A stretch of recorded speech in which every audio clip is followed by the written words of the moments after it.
Hello viewers, welcome back to our channel. So இந்த வீடியோவில் வந்து பொது தமிழ் யூனிட் 7 இருக்கக்கூடிய திருக்குறளில் 7வது அதிகாரம் தான் நம்ம தெரிஞ்சுக்க போகிறோம். ஸோ ப்ரீவியஸாக 6 அதிகாரமே நம்ம வந்து வீடியோ எடுத்து அதுக்கான ப்ளேலிஸ்ட் நம்ம தனியாக வந்து க்ரியேட் பண்ணி கொடுத்துருக்கோம். ஸோ அந்த லிங்க்குமே நான் டிஸ்கிரிப்ஷனில் வந்து கொடுத்துருக்கேன். இப்போ தான் ஃபர்ஸ்ட் டைம் நம்மளோட சேனல் பார்க்குறீங்க அப்படின்னா மறக்காமல் சப்ஸ்கிரைப் பண்ணிக்கோங்க. அந்த ப்ளேலிஸ்ட்டையும் செக் பண்ணி பாருங்கள். ஸோ இப்போ நம்ம எந்த அதிகாரம் படிக்க போகிறோம் அப்படின்னு பார்த்தீங்கன்னா பெரியாரை துணைக்கோடல். ஓகேங்களா? பெரியாரை துணைக்கோடல் அப்படின்னா என்னதுங்க? ஒரு பெரியவங்களோட துணைங்கிறது இருந்துச்சு அப்படின்னா நம்ம வாழ்க்கை எப்படி இருக்கும், பெரியவங்களோட அறிவுரை வந்து நமக்கு எந்த அளவுக்கு பயனுள்ளதாக இருக்கும், இல்லை பெரியவங்களோட துணை நமக்கு இல்லைன்னா அந்த வாழ்க்கை எப்படி இருக்குங்கிற விஷயங்களை தான் ஒரு 10 திருக்குறளில் வந்து நமக்கு ஒரு அதிகாரமாக வள்ளுவர் கொடுத்துருக்காரு. அதை பற்றி தான் நம்ம தெரிஞ்சுக்க போகிறோம். இந்த அதிகாரம் ரொம்பவே சூப்பராக இருக்குங்க. சரி, முதல் திருக்குறள் வந்து பார்த்துடலாமா? ஓகே. அறனறிந்து மூத்த அறிவுடையார் கேண்மை திறனறிந்து தேர்ந்து கொள்ளல். அறனறிந்து மூத்த அறிவுடையார் கேண்மை திறனறிந்து தேர்ந்து கொள்ளல். ஸோ சொற்பொருள் வந்து பாருங்கள், மூத்த அப்படிங்கிறப்ப அதோட பொருள் முதிர்ந்த. முதிர்ந்தனா ஒன்றும் இல்லைங்க, ரொம்ப மெச்சூர்டானவங்க, அவ்வளோதான். ரொம்ப வயசானவங்கிறது கிடையாது, மெச்சூர்டாக இருக்கிறவங்க. ஓகேவா? கேண்மை அப்படின்னா நட்பு. இந்த கேண்மைனா நட்புன்றது நமக்கு தெரிஞ்சிருந்தால் தான் கேண்மையோட எதிர்ச்சொல் என்ன அப்படின்ட்டு கேட்கும்போது அதை நம்ம என்ன பண்ண முடியும், ஃபில் பண்ண முடியும். அப்போ கேண்மைங்கிறது நமக்கு ப்ரீவியஸாக கொஸ்டினில் வந்திருக்கான்னு கேட்டிங்கன்னா கம்பல்சரி பல தடவை வந்திருக்குதுங்க. கேண்மையோட பொருள் நட்புன்னு உங்களுக்கு தெரிஞ்சிருந்தால் மட்டும்தான் கேண்மையோட எதிர்ச்சொல் என்னங்கிறது உங்களால் என்ன பண்ண முடியும், ஃபில் பண்ண முடியும். அப்போ என்ன வரும்? கேண்மையோட எதிர்ச்சொல்ங்கிறது வந்து பகைமை அப்படிங்கிறது வரும். அடுத்து தேர்ந்து அப்படின்னா ஆராய்ந்து. தேர்ந்தெடுக்கிறதுனா எப்படிங்க தேர்ந்தெடுப்போம்? சும்மா தேர்ந்தெடுத்துருவோமா? கிடையாது, செலக்ட் பண்ணுவோம். செலக்ட் பண்ணுறது எப்படி நம்ம பண்ணுவோம்? யோசிச்சு தான் பண்ணுவோம் இல்லைங்களா? அப்போ ஆராய்ந்து. ஓகேவா? சரி, இப்போது விளக்கம் பார்த்துருவோமா? அறநெறியை அறிந்து அறிவில் தெளிந்த முதிர்ச்சியுடையோர் நட்பினை ஆராய்ந்து அறிந்து ஏற்றுக்கொள்ள வேண்டும். அறனறிந்து அப்படின்னா என்னதுங்க? அறச்செயல்களை அறிந்த மூத்த அறிவுடையவர்கள்னால் மெச்சூர்டாக இருக்கக்கூடியவங்க. அவங்களோட நட்பு வந்து என்ன பண்ணணும்? ஆராய்ந்து தேர்ந்தெடுக்கணும். அதாவது ஒன்றும் இல்லைங்க, ரொம்ப சிம்பிளான மேட்ருங்க.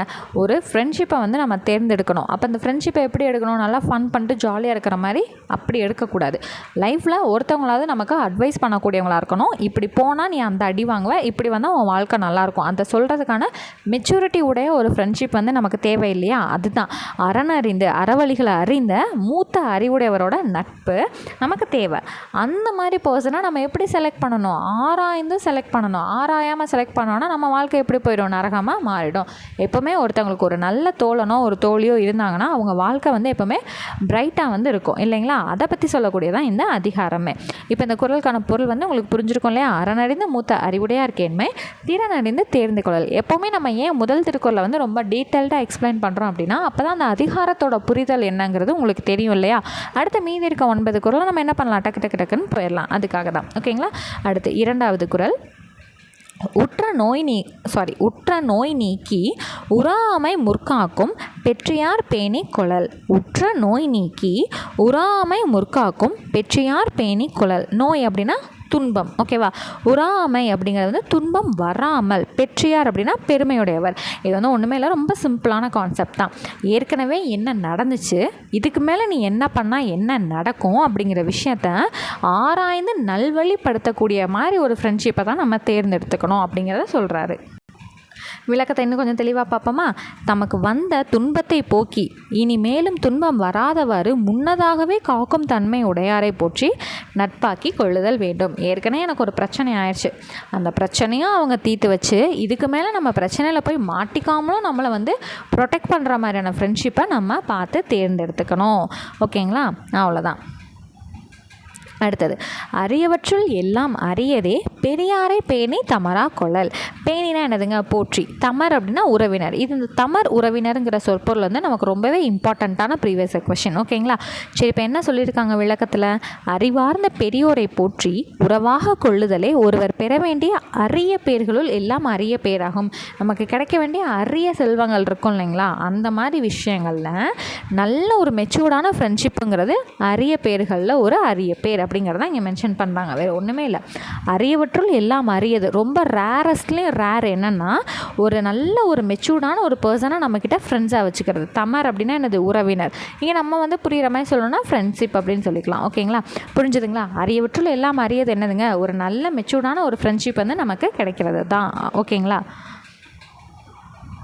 அடுத்தது 4வது குறள், தம்மிற் பெரியார் தமரா ஒழுகுதல் வன்மையுள் எல்லாம் தலை.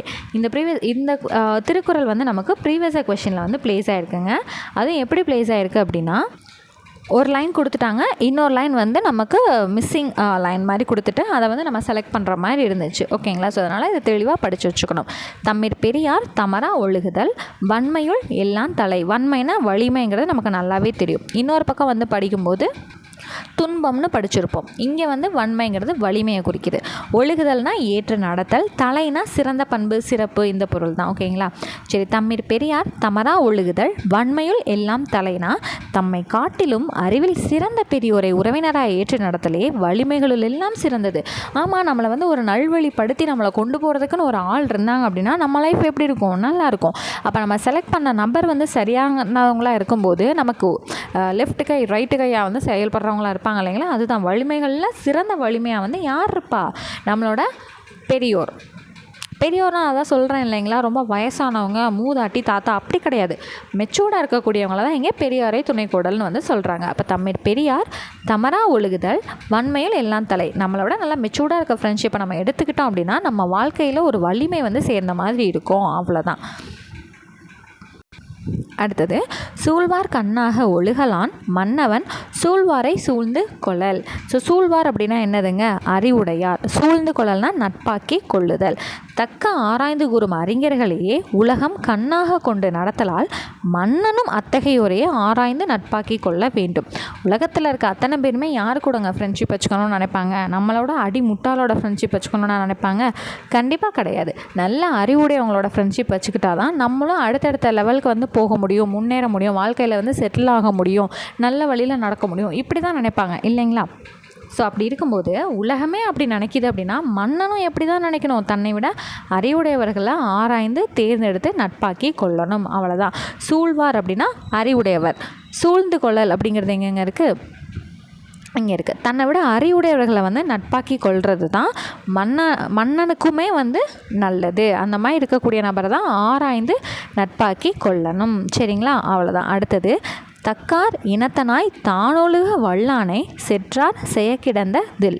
தக்கார் இனத்தனாய் தானொழுக வல்லானை செற்றார் செயக்கிடந்த தில். இல் அப்படின்னா இல்லை. ஓகேவா? இப்போ தக்கார் அப்படின்னா தகுதியுடைய பெரியோர். தக்கார்னா என்னது? தகுதியுடைய பெரியோர்.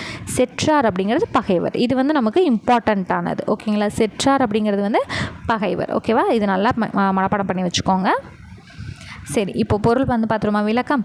அறிவில் சிறந்த பெரியோரை சார்ந்து நடக்க வல்லாருக்கு பகைவர் செய்யக்கூடிய தீங்கு யாதொன்றும் இல்லை. தக்கார்னா என்னது? தகுதி உடைய பெரியவர்கள் அப்படின்னு பார்த்தோமா, அவங்கள சார்ந்து அவங்கள ஒழுகி நம்ம நடந்துக்கிட்டோம் அப்படின்னா எப்படிப்பட்டவனுக்கும் வந்து பகைவர்கள் செய்யக்கூடிய தீங்கு அவங்கள நெருங்காது. இப்போ ஒரு மன்னன் வந்து இருக்கான்ப்பா, அவன் நல்ல அறிவுடைய தகுதியுடைய சான்றோட தன்னோட நட்பாக்கிக்கிறான். அப்படிங்கிறப்போ பகைமையில் இருக்கக்கூடிய இன்னொரு நாட்டு மன்னன் என்ன தான் நினச்சாலும் இந்த மன்னனை வந்து அசைக்க முடியாது, ஒன்றுமே பண்ண முடியாது. ஏன்னா கூட இருக்கிறது யார்? வலிமையான தகுதியுடைய பெரியோர் வந்து இருக்காங்க இல்லைங்களா? அதுதான் தக்கார் இனத்தனாய், அதாவது தகுதியுடைய சான்றோர்களை வந்து நம்ம கூட வந்து ஃப்ரெண்ட்ஷிப் ஆக்கிக்கிட்டோன்னா எவ்வளோ பெரிய பகைவராக இருந்தாலும் அவங்க செய்யக்கூடிய தீங்கு என்ன ஆகாது? நம்மளை நெருங்காது. இல் அப்படின்னு சொல்லி பார்த்தோமா, நெருங்குவது கிடையாது. அவ்வளோதாங்க. அடுத்தது 7வது, இடிக்கும் துணையாரை ஆழ்வாரை யாரே கெடுக்கும் தகைமை எவர். இடிக்கும் துணையாரை ஆழ்வாரை யாரே கெடுக்கும் தகைமை எவர். சொற்பொருள் பாருங்கள். இடிக்கும்னா கடிந்துரைக்கும். அதாவது இப்போ நம்ம ஏதாவது தப்பு பண்ணுறோன்னு வச்சுக்கோங்களேன், அம்மா நம்மளை கொஞ்சுவாங்களா? கிடையாது. அடிப்பாங்க, போட்டு மிதிப்பாங்க, வெளுத்துவாங்க, துணி துவைக்கிற மாதிரி துவைப்பாங்க. அதுதான் என்னது? கடிந்துரைக்கும். எடுத்து சொல்கிறது நமக்கு கடிந்து உரைக்கும் அப்படின்னா தூக்கி போட்டு மிதித்து சொல்கிறதுன்னு வச்சுக்கோங்களேன். அந்த மாதிரி நமக்கு சொல்லக்கூடிய ஒரு நபர். இடிக்கும் அப்படின்னா கடிந்துரைக்கும். தகைமை அப்படிங்கிறது தன்மை. சரி, இப்போ பொருள் என்ன, இது விளக்கம் என்னன்னு பார்த்துருவோமா? தீயவற்றை கண்டால் இடித்து திருத்தும் பெரியோரை துணையாக கொண்டு வாழ்பவரை கெடுக்கும் வலிமையுடையவர் எவரும் இல்லை. இப்போ நான் வந்து ஒரு தப்பு பண்ணிட்டேங்க, எங்கள் அம்மா சரிப்பா பரவாயில்ல, ஒரு தப்பு தானே பண்ண, இன்னொரு தப்பு பண்ணிக்க அப்படின்ட்டு கொஞ்சவா செய்வாங்க? கிடையாது. நீ பண்ணது தப்புப்பா, இனிமேல் இதை பண்ணாத, இப்படி பண்ணேன்னா உன் லைஃப் இப்படி ஆயிடும், நீ இப்படி பண்ணேன்னா உன் லைஃப் நல்லாயிருக்கும் அப்படின்னு சொல்லி எடுத்து சொல்கிறவங்கிறது தான் யாருங்க? மெச்சூர்டான பெரியவங்க அப்படிங்கிற சொல்கிறோம் இல்லைங்களா. அப்போ நான் ஒரு தப்பு பண்ணேன்னா அதை திருத்தணும், அதை கண்டித்து அவங்க என்னை திருத்தணும். அந்த மாதிரி பெரியவர்களை வந்து நம்ம துணையாக வச்சுருந்தோம் அப்படின்னா நம்மளை கெடுக்கணுன்ட்டு யாருனாலையுமே வந்து என்ன பண்ண முடியாது, நினைக்க முடியாது, நம்ம கிட்டையே நெருங்க முடியாது. அதுதான் இடித்து உரைச்சி சொல்லக்கூடியவங்க யாராவது இருந்தாங்க அப்படின்னா இது நடக்காது. அப்போ இடிக்கும் துணையாரை ஆழ்வாரை யாரே, கெடுக்கும் தகைமையவர் யாரால் வந்து கெடுக்க முடியும், யாராலையும் ஒன்றும் பண்ண முடியாது. அதுதான் இது. ஓகேவா. அடுத்தது, இடிப்பாறை இல்லாத ஏமரா மன்னன் கெடுப்பார் இலானும் கெடும். இடிப்பாறை இல்லாத ஏமரா மன்னன் கெடுப்பார் இலானும் கெடும். இடிப்பார் அப்படின்னா கடின அறிவுரை கூறும் பெரியவர். ஏமரா அப்படின்னா பாதுகாவல் இல்லாத. இது உங்களுக்கு வாசிக்கும் போதே புரிஞ்சுருக்கோங்க. இடித்து கடிந்துரைக்கக்கூடிய பெரியவர் யாருமே இல்லைன்னா அந்த மன்னனுக்கு அறிவுரை சொல்லி இது பண்ணது நீ தப்பு, இப்படி நீ பண்ணாத அப்படின்னு சொல்கிறதுக்கு ஆள் இல்லை அப்படின்னா அவனை எதிர்த்து பகைவரே இல்லைனாலும் அவனே கெட்டு போயிடுவானா. அதுதான் என்னது, கெடுப்பார் இல்லானும் கெடும். ஆப்போசிட்டில் பகைவரே இல்லைனாலும் இவனை என்ன பண்ணிக்குவானா, கெட்டு போயிடுவானா. அதுதான் இந்த குறளோட விளக்கம். குற்றம் கண்ட இடத்து இடித்து திருத்தும் பெரியோரின் பாதுகாப்பை தேடிக்கொள்ளாத அரசன் தன்னை கெடுக்கும் பகைவர்கள் இல்லை என்னும் தானே கெட்டழிவான். இப்போ புரிஞ்சுதுங்களா. இது வந்து தப்புப்பா அப்படின்னு சொல்லி திருத்துறதுக்கான பெரியவர்களோட நட்பு இல்லைங்கிற பட்சத்தில் ஆப்போசிட்டில் இனிமே இல்லைனாலும் இவனை என்ன பண்ணிடுவான், வீழ்ந்து போயிடுவான் அப்படிங்கிறது தான். அடுத்ததுங்க, முதலிலாருக்கு ஊதியமில்லை மதலையாம் சார்பில்லார் கிள்ளை நிலை. முதலிலாருக்கு ஊதியமில்லை மதலையாம் சார்பில்லார் கிள்ளை நிலை. மதலை அப்படின்னா துணை. சரி, இப்போ பாருங்கள், முதலீடு இல்லாத வணிகருக்கு அதனால் வரும் ஊதியம் ஒன்றுமில்லை. அதுபோல் தம்மை தாங்கி காப்பாற்றும் பெரியோர் துணை இல்லாதவருக்கு நிலைத்த தன்மை இல்லை. நான் வந்து ஒரு பிஸ்னஸ் பண்ணுறேங்க. பிஸ்னஸில் நான் வந்து இன்வெஸ்ட்மெண்ட்டே பண்ணலை. ஆனால் அதில் அப்போ இன்வெஸ்ட்மெண்ட் பண்ணவங்களுக்கு தான் அந்த ப்ராஃபிட்டில் ஷேர் இருக்குமே தவிர இன்வெஸ்ட்மெண்ட் பண்ணாத எனக்கு எப்படி அவங்க ஷேர் தருவாங்க. அப்போ அதில் வந்து எனக்கு எந்த லாபமும் கிடையாது இல்லைங்களா. அப்போ முதலீடு இல்லாத வணிகருக்கு அதனால் வரும் ஊதியம் ஒன்றுமே கிடையாது. அதே போல் தன்னை தாங்கி காப்பாற்றும் பெரியோர் துணை இல்லாதவங்களுக்கு நிலைத்த தன்மை இல்லை. இப்போ பார்த்தோம் இல்லைங்களா, இடிப்பாறை இல்லாத ஏமரா மன்னன் பார்த்தோம் இல்லைங்களா, அவனே கெட்டழிவான்னு பார்த்தோம் இல்லையா. அந்த மாதிரி நமக்கு சப்போர்ட்டுக்கு ஒரு பெரியவர்களோட துணை இல்லைங்கிற பட்சத்தில் நமக்கு வந்து நிலைத்த தன்மை இருக்காது. இப்போ வேணால் வளர்கிற மாதிரி இருக்கும். வளர வளர நமக்கு அறிவுரை சொல்ல ஆள் இல்லைங்கிற பட்சத்தில் அங்கேருந்து தொபக்கடி நம்ம கீழே விழுக வேண்டியதான். அதுதான் நிலைத்த தன்மை இல்லாதது அப்படிங்கிறத மென்ஷன் பண்ணுறாங்க. அடுத்து 10வது குறள். ஸோ இந்த குறளோட நம்மளோட 7வது அதிகாரம் முடிய போகுது. சரி, பல்லார் பகைக்கொள்ளலீர் பத்தடுத்த தீமைத்தே நல்லார் தொடர்க்கை விடல். பல்லார் பகைக்கொள்ளலீர் பத்தடுத்த தீமைத்தே நல்லார் தொடர்க்கை விடல். பத்தடுத்த அப்படின்னா 10 மடங்கு. சரிங்களா. பத்தடுத்த அப்படின்னா 10 மடங்கு. நல்லவர் ஒருவரின் நட்பை கைவிடுவது பலரை பகைத்து கொள்வதனை விட பன்மடங்கு தீமை உடையதாகும். இப்போது நம்மக்கிட்ட வந்து நிறையா ஃப்ரெண்ட்ஸ் இருக்காங்க. ஒரு கெட்ட பையனும் இருக்கான், ஒரு நல்ல பையனும் இருக்கான். கெட்ட பையன் பேச்சை கேட்டு நல்ல பையனோட ஃப்ரெண்ட்ஷிப்பை விட்டோம் அப்படின்னா அது என்ன ஆகும், பல பேரை நான் பகைச்சிக்கிட்டு பகைமையை சம்பாதிக்கிறேன் இல்லையா. அதை விட பல மடங்கு கொடுமை எது, கெடுதலானது, தீமையானது எது அப்படின்னா நல்ல ஒருத்தரோட ஃப்ரெண்ட்ஷிப்பை நம்ம கைவிடுறது அப்படின்னு சொல்கிறாங்க. அப்போ பல்லார் பகைக்கொள்ளலீர் பத்தடுத்த தீமைத்தே, பல பேரை பகைச்சிக்கிட்டு கிடைக்கக்கூடிய அந்த பகைமையை விட தீமையானது என்னன்னா ஒரு நல்லவனோட ஃப்ரெண்ட்ஷிப்பை நம்ம கைவிடுறது தான். ஓகேங்களா. அப்போ பெரியாரை துணைக்கோடல்ங்கிற கான்செப்டில் இருக்க 10 திருக்குறளும் உங்களுக்கு வந்து நல்லா புரிஞ்சிருக்கும்னு நான் நினைக்கிறேன். இந்த மெட்டீரியல் உங்களுக்கு வேணும் அப்படின்னு நீங்கள் நினச்சிங்க அப்படின்னா டிஸ்கிரிப்ஷனில் காண்டாக்ட் நம்பர் கொடுத்துருக்கேன். நீங்கள் காண்டாக்ட் பண்ணி பர்ச்சேஸ் பண்ணி வச்சு படிச்சுக்கலாங்க. ஸோ இப்போ தான் நம்மளோட வீடியோ வந்து ஃபர்ஸ்ட் டைம் பார்க்குறீங்க அப்படின்னா மறக்காமல் சப்ஸ்கிரைப் பண்ணிக்கோங்க. உங்கள் ஃப்ரெண்ட்ஸ் அண்ட் மற்ற ஆஸ்பிரண்ட்ஸ்க்கு வந்து ஷேர் பண்ணி நம்மளோட சேனலுக்கு சப்போர்ட் பண்ணுங்கள். தேங்க்யூ.